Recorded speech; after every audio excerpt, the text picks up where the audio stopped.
Kaya naman pinahuli ko na kidney beans. Ayan po. So, ayan.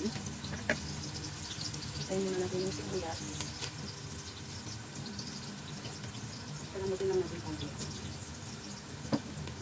At para lumambot siya, ginagawa ko ay nilalagyan ko ng konting asin. Ayan lang natin siya ng tukar. Ganun.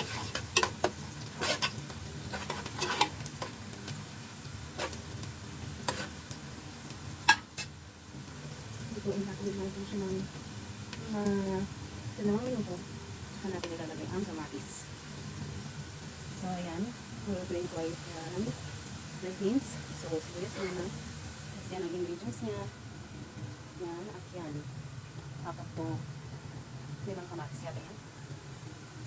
Tapos, yan. At dahil medyo brown na siya, nilagay na natin ang kamatis para yung maglasa. Okay.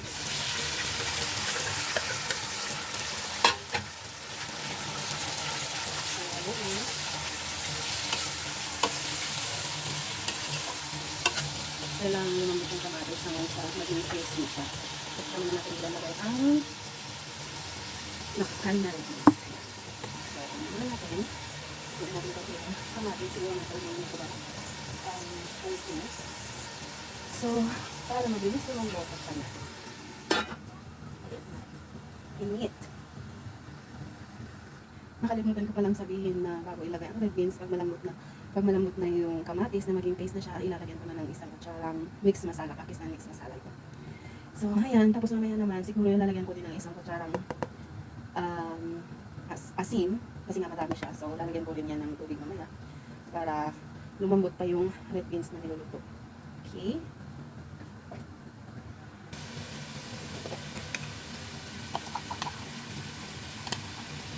Ayan, ilalagay na ang sali.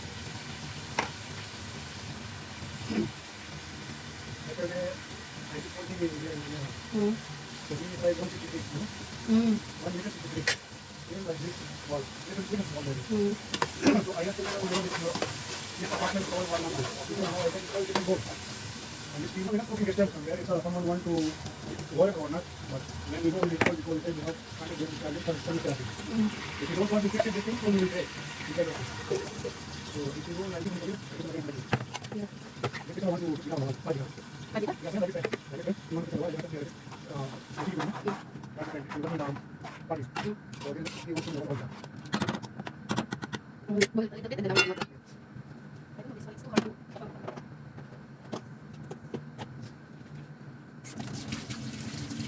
Ayan, pakuloyin lang po natin siya, tapos ilalagay lang natin yung sili ay dahil sila yung nagmamadali kung sino yung niluto ko. At sila gutom na.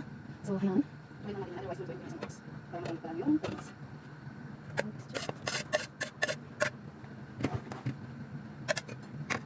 Well, it's 5 minutes and it's ready.